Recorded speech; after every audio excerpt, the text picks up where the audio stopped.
Hello everyone, they will kill you. অনেকদিন পর একটা ফাটাফাটি অ্যাকশন মুভি দেখলাম, বাট শুরুতেই আপনাদেরকে একটু সাবধান করি, এটা কিন্তু একদম টোটালি খুবই খারাপভাবে মারামারি, শরীরের ভেতরের অংশ, গলা কাটা, জিহ্বা কেটে পড়ে আছে, চোখ কেটে পড়ে আছে, এই ধরনের বিষয়গুলো কিন্তু দেখায়। সো এটা কিন্তু মোটেও বাচ্চাদের নিয়ে দেখবেন না, ফ্যামিলি সবার জন্য দেখাটা ঠিক হবে না। এটা মোটেও ফ্যামিলি মুভি না যে একসাথে বসে আপনারা দেখবেন। সো যেটা শুরুতে বললাম, এরপরের বিষয়টা হচ্ছে এই ধরনের মুভি আমার খুব যে পছন্দ বিষয়টা তা না, কিন্তু আমার যেটা পছন্দ সেটা হচ্ছে সার্ভাইভাল মুভি। নায়ক বা যে থাকতেছে মূল ক্যারেক্টার, নায়িকা হতে পারে, তার স্ট্রাগলগুলো, সে আসলে ফাইটটা দিতে পারতেছে কিনা। মানে খুব দুর্বল একজন মানুষকে কঠিন পরিস্থিতিতে ফেলে দিলেন, সেটা আসলে তার জন্য হয় না। তো তার মধ্যে থেকেও এক ধরনের ফাইট করে অনেকে বের হয়ে আসে। তবে এইখানে বিষয়টা হচ্ছে নায়িকা থেকে ব্যাড অ্যাস, মানে খুবই খারাপ একটা লাইফ পাইছে, খুবই স্ট্রাগল করে আসছে সে।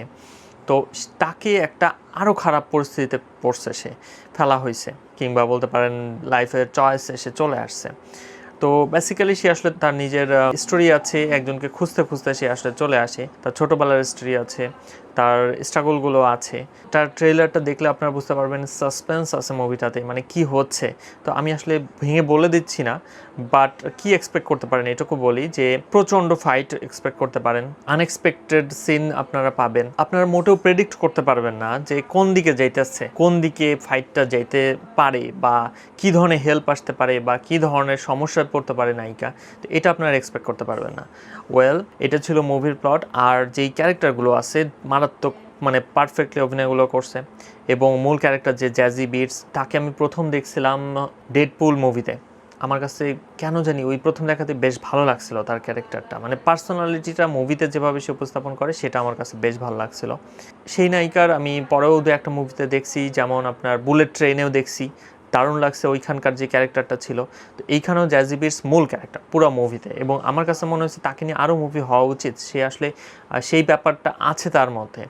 তবে একই সাথে যেহেতু আমেরিকান মুভি, নিগ্রোদের তাদের পোশাক আশাকগুলো তাদের স্টাইলে একটু দেখানোর চেষ্টা করা হয়েছে, যে গরিব নিগ্রোরা যে ধরনের পোশাক আশাক পরে, তো আই থিঙ্ক যায় তাদের স্টাইলে, যেহেতু মুভি তাদের পশ্চিমা ধাঁচে রিলিজ করবে সেই সব মাথায় রেখে তারা করছে। অ্যানিওয়ে, ওভারঅল মুভিটা অনেক ভালো ছিল। কস্টিউম যেটা বললাম, ড্রেস আপ, সেগুলো আরেকটু বেটার করতে পারতো বলে মনে হয়েছে আমার কাছে। যদি আপনাদের অ্যাকশন ভালো লাগে, যদি স্ট্রাগল ভালো লাগে, তাহলে অবশ্যই এই মুভিটা আপনাদের ভালো লাগবে। যদিও নায়িকা ক্যারেক্টার মূল ক্যারেক্টার, তারপরও আপনাদের ভালো লাগবে। এখানে নায়ক বলতে আসলে কোনো ক্যারেক্টার নাই, নায়িকাই হচ্ছে মূল হিরো। ওয়েল, যদি মুভিটা আপনারা দেখেন তাহলে আপনাদের কেমন লাগে অবশ্যই আমাকে জানাতে ভুলবেন না। দেখা হবে নেক্সট মুভি রিভিউ এপিসোডে। ভালো থাকবেন সবাই, বাই।